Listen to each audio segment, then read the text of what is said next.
Bueno, muy bien. ¿Están escuchando, no? Ah, yo estoy sin video. Muy bien. Bueno, ahora entonces sí conversamos un poquito sobre el inicio del barroco. Ustedes, lo que se considera que la época barroca o el periodo, el estilo barroco empieza en el año 1600. O sea, al inicio del siglo XVII. Y se considera que se cierra con la muerte de Bach en el año 1750, o sea, mediados del siglo XVIII. Época en la que ya convive con lo que se llamó el preclasicismo.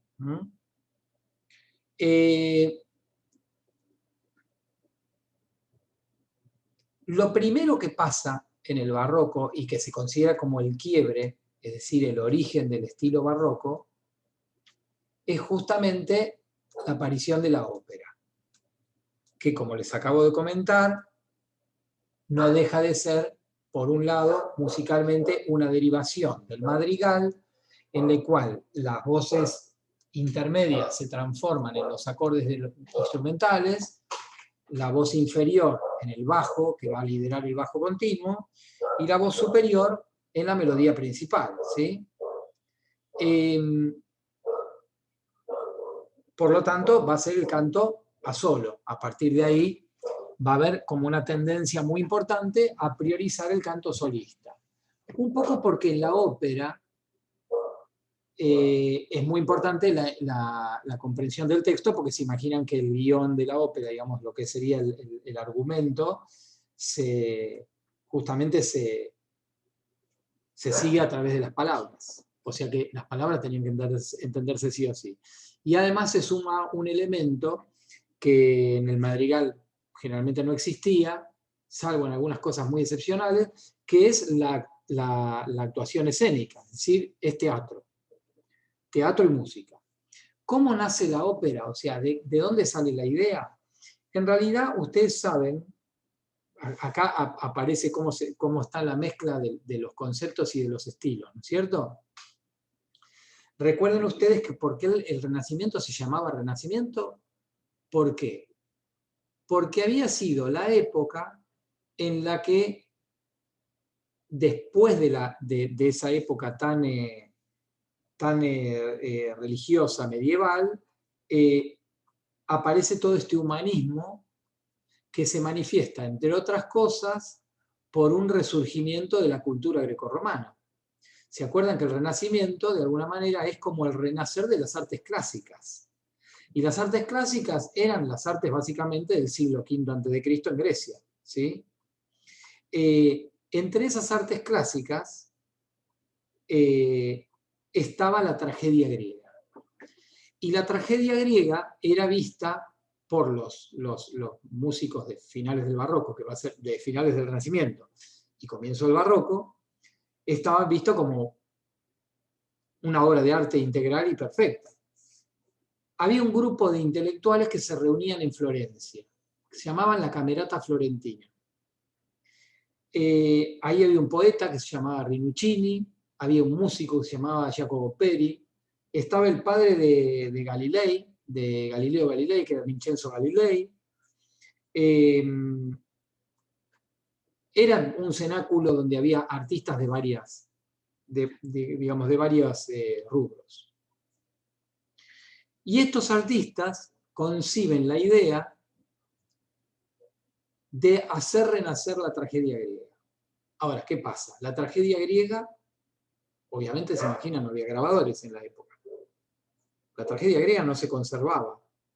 No se conservaba ninguna música de la tragedia griega. Se sabía que la tragedia griega era una actuación de actores, digamos, con un texto. Los textos sí se conservaban, Edipo Rey, Antífona, todas las tragedias griegas de Sófocles, de Eurípides, pero no se conservaba la música. Entonces ellos, imaginando cómo sería la tragedia griega de aquella época, inventaron la ópera. Es decir, una obra de teatro puesta en música, pero obviamente no con la música de Grecia de la Antigüedad que desconocían, En ese entonces no se sabía ni cómo había sido la teoría musical griega, porque todo ese material estaba perdido. De hecho, hoy por hoy no queda ningún rastro, aún con toda la investigación que se ha hecho durante siglos, no quedan rastros de música clásica griega de la antigüedad, de la época de los grandes trágicos, ¿no?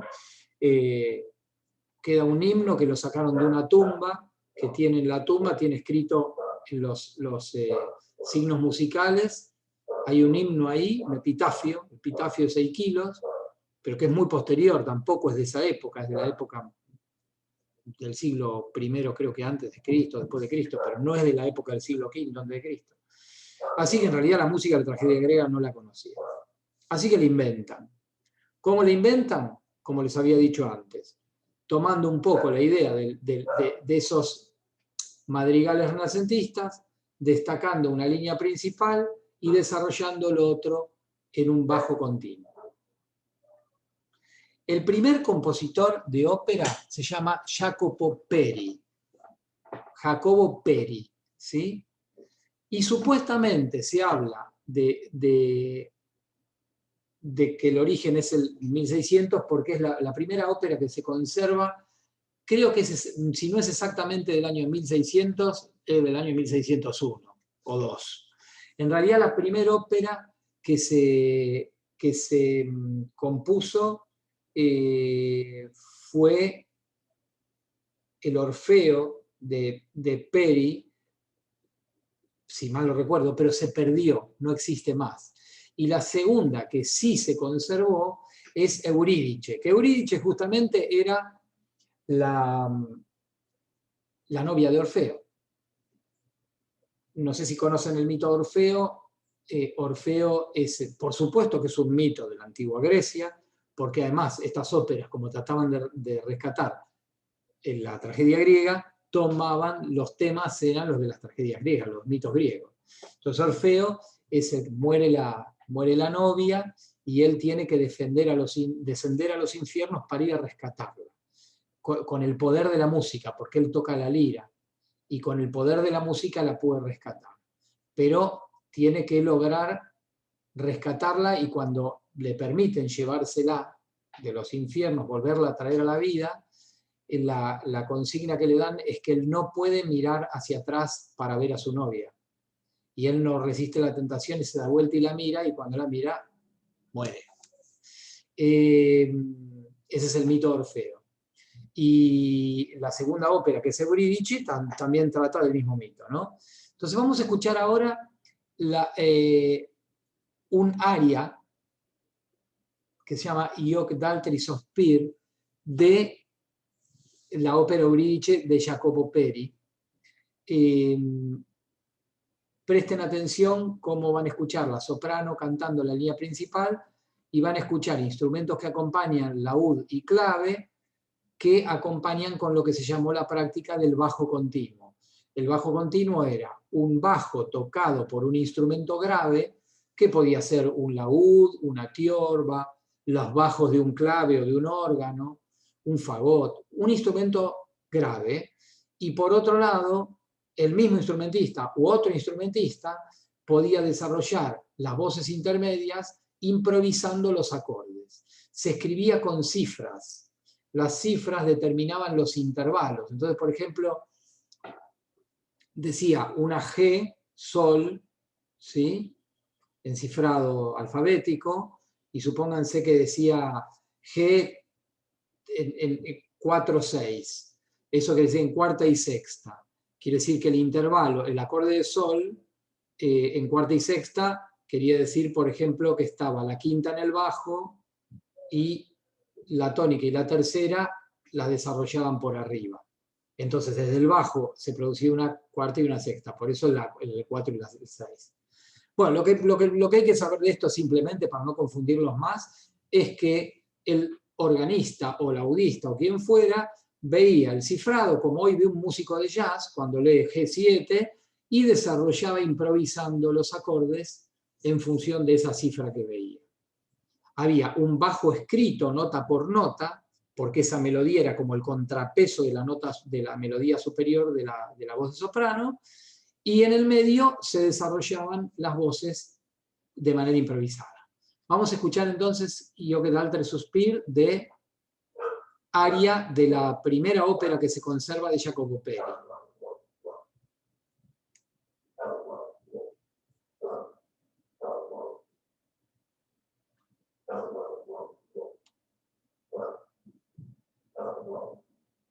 ¿Dónde está el ministro?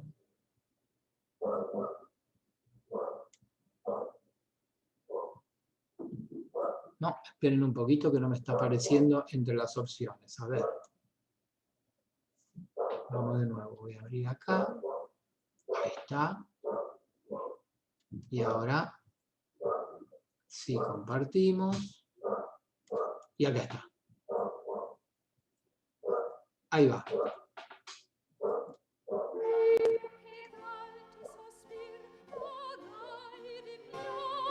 Vale, vamos cantando la fila.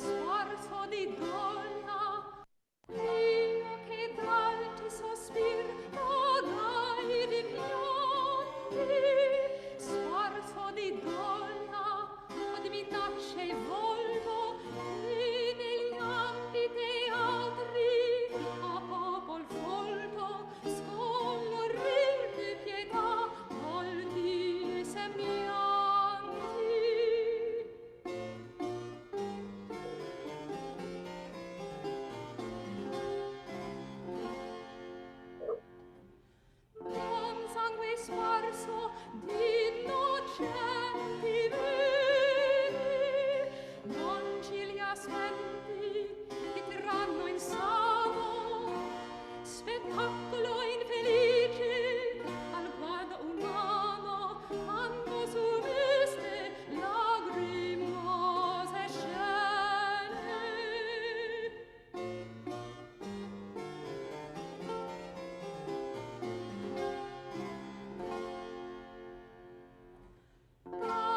Per voi torno in conserreno aspetto, le reali bene, ma torno anch'io, e su corde più liete il canto mio, tembro al nobile con dolce diletto.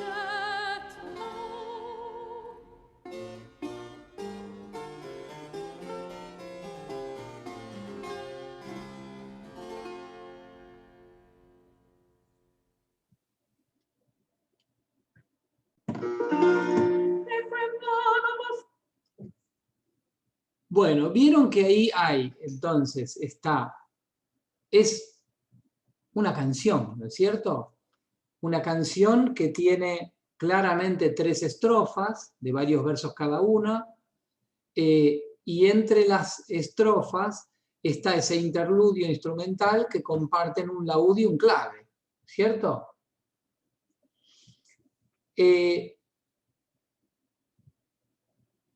Fíjense que es una música todavía muy sencilla, ¿no es cierto? Van a ver después un contraste muy importante con lo que va a ser Monteverdi, ¿no? Monteverdi hace una cosa mucho más desarrollada.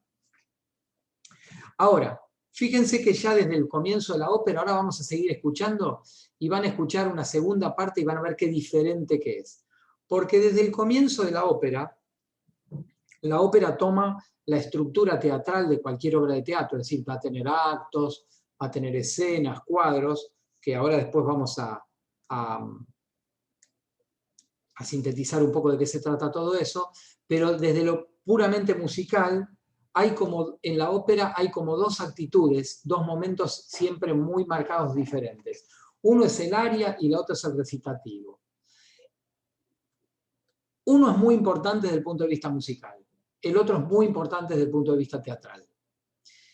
El aria es la canción, es ahí donde aflora la música, donde está la expresión emocional, pero normalmente en el aria no ocurre nada teatralmente en sí, más bien es un personaje que está expresando lo que siente. No hay acción. En cambio, el recitativo es todo lo contrario. Casi les diría que los personajes están a medias entre el habla y el canto, casi declamando, pero es ahí donde nos enteramos de lo que pasa en la obra. Es ahí donde está el diálogo, es ahí donde está la acción, es ahí donde realmente ocurre el drama. Así que es como un compromiso entre momentos donde la música puede más que el teatro y momentos donde el teatro que puede más que la música. Ahora vamos a escuchar de la misma ópera cómo continúa, donde empieza el tema de los recitativos. Y van a ver que es otra cosa, como un diálogo.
No pasa nada, Luqui.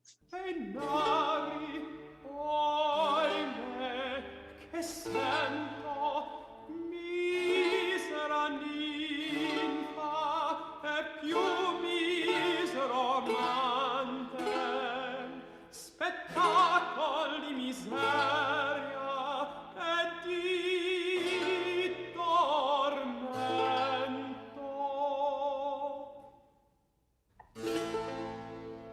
Non piango e non sospiro, o mia cara Euridice, che sospirar, che lacrimar non posso, cadavero infelice. O mio cor, o mia speme, o pace o vita. Ahimè, chi mi t'ha tolto, chi mi t'ha tolto in me, dove sei gita?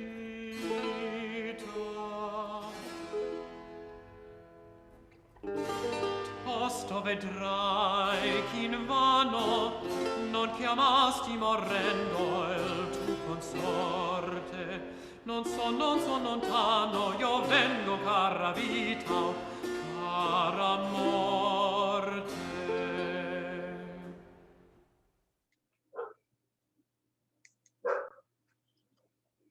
Bueno, vieron cómo acá la cosa es mucho más hablada que cantada y cómo los instrumentos inclusive solamente por ahí tocan un acorde, esperan unas palabras, tocan otro. Es decir, eso ni siquiera está escrito de manera rítmica, o sea, el que acompaña a los continuistas lo que hacen, tienen escrita la línea del cantante y van viendo debajo de qué palabra tienen que tocar el acorde, ¿sí? Pero no es que siguen una métrica, ¿vieron? El ritmo es libre, porque al estar casi recitando, no hay un ritmo pulsado, es un ritmo libre donde el instrumentista está escuchando la letra del cantante y cuando dice la palabra que está esperando, toca el acorde, ¿no es cierto? Como vieron, es bastante monótono musicalmente, los momentos de recitativo. Y en ese momento, profe, perdón, ¿hay actuación? Claro, en todo momento hay actuación, en todo momento. Pero más significativa la parte de la actuación es así, cuando empiezan a dialogar, uno le dice una cosa al otro, el otro le dice la cosa, y hay más movimiento. Cuando es un aria, está el protagonista que está cantando, está expresando lo que siente, pero generalmente no hay mucha información en el texto respecto del guión, ¿sí? Más en los otros momentos. Bueno,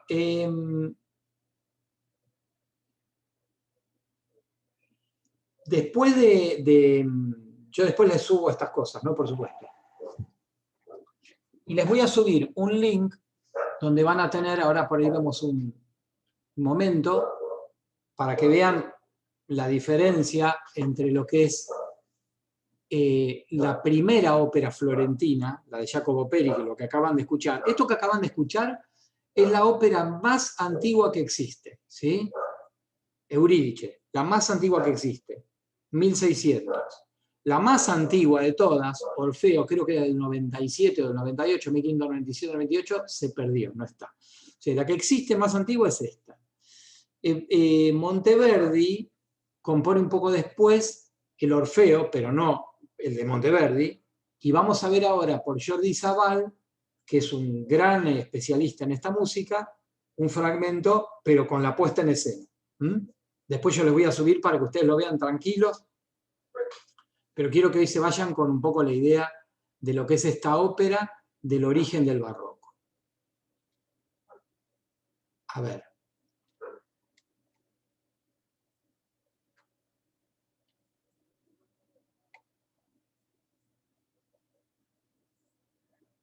Di pura.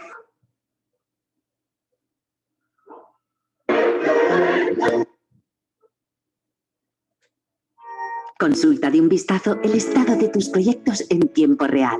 Crea planes de proyecto con un clic. Consigue una visión global de varios proyectos y novedades en tiempo real. Crea dependencias y añade emails al programa. Te presentamos los diagramas de Gantt de Wright. Planea, visualiza y comparte trabajo. Prueba gratis los diagramas de Gantt de Wright.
pasaba es que no podían...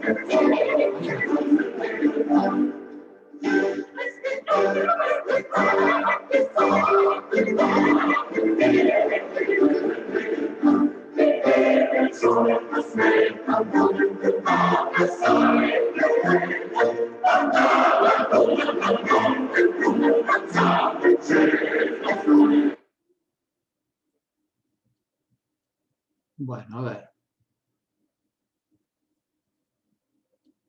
A ver si ahora podemos verlo, porque no me aparecía recién.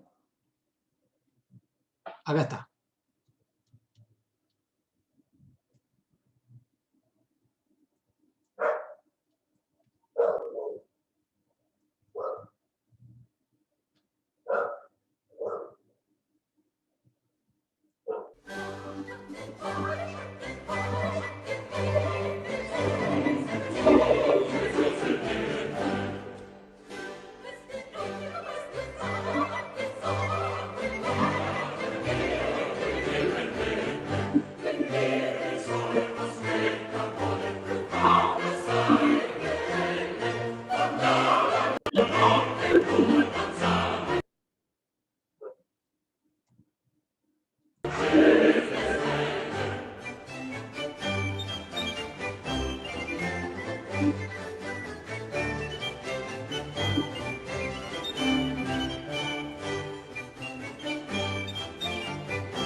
Del ciel, vita del mondo, e degna prole di lui che l'universo affrena. Sai che il tutto circondi e il tutto miri dagli stellanti giri. Dimmi, vedesti mai di me più lieto e fortunato amante? Fu ben felice il giorno mio ben che pria ti vidi, e più felice l'ora che per te sospirai. Poiché al mio sospirar tu sospirasti. Felicissimo il punto che la candida mano, pegno di pura fede, a me porgesti. Se tanti cori avessi quanto che il cielo eterno, quante chiome han questi cogliameni il verde maggio, tutti i colmi s'arriero e traboccanti di quel piacer qu'oggi mi fa contento.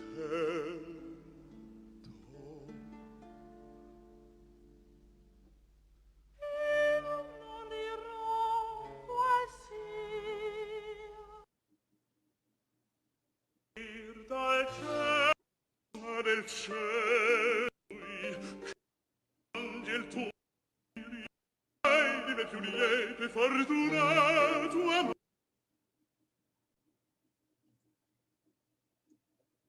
Corté porque lo que me estaba dando cuenta que podíamos buscarle para que lo vean con subtítulos después, ¿sí? La idea, yo después les voy a subir el... A ver. Ah, acá dice Nicolás. Aprovecho este momento para comentarles que el Teatro Colón inicia su temporada lírica del 21 con Monteverdi. Altricante está el 27 de abril. ¡Qué bárbaro! Y se harán por stream. Bueno, genial, Nico. Buenísimo, buenísimo. Porque mejor imposible. Igual esta producción que les mostré recién está con los subtítulos. Después voy a buscar bien para que lo puedan ver con los subtítulos, que puedan verla completa si quieren. Es muy, muy linda la apuesta. Jordi Zabal es uno de los especialistas más importantes en esta música. Monteverdi, además de ser un genial compositor de ópera y de madrigales, también fue muy importante como compositor de música religiosa. Hay un Magnificat que es bellísimo. Ahora les voy a hacer escuchar un fragmento.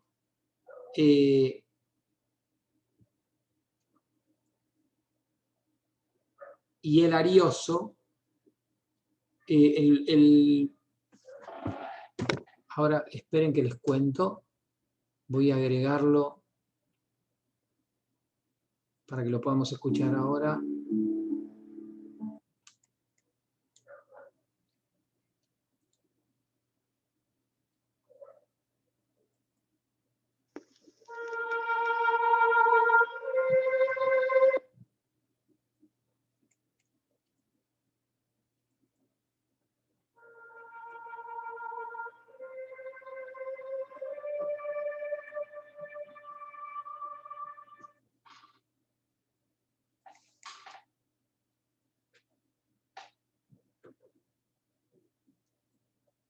Bien, a ver, con estas dos piecitas muy breves vamos a terminar la clase.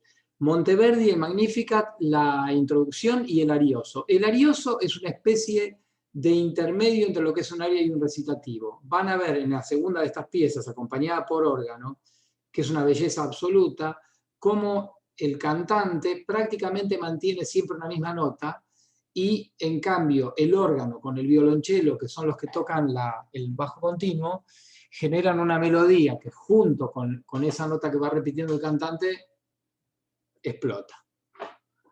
Vamos a escuchar esas dos piezas, el coral inicial y el arioso, del Magnificat de Monteverdi.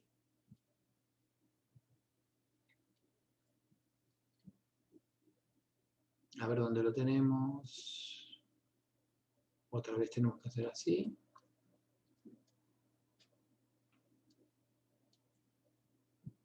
Y ahora...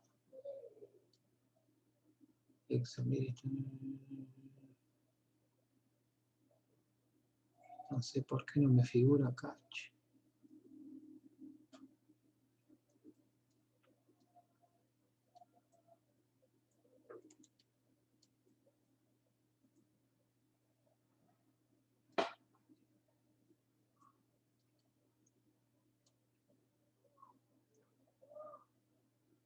Uf.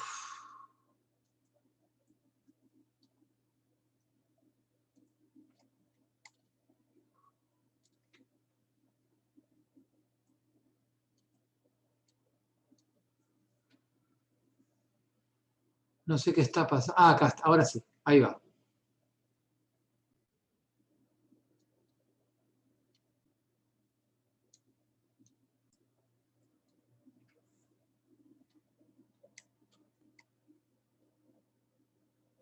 Esperen porque me está fallando algo. Ya va, ¿eh?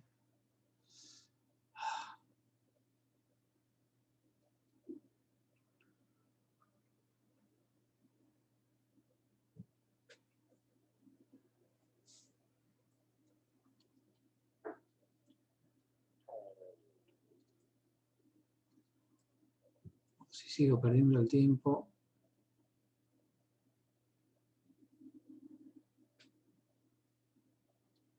No me está apareciendo la pantalla que quiero que me aparezca. Ay, Dios.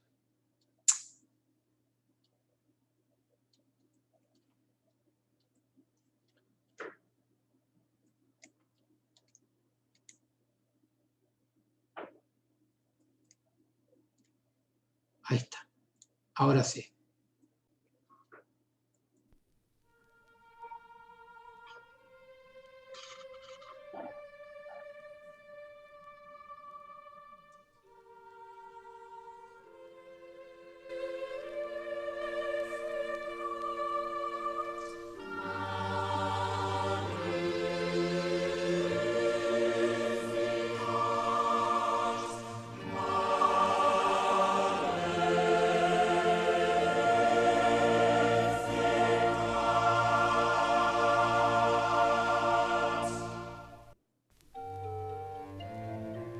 Canarios.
Bueno, belleza total, al menos para mi gusto.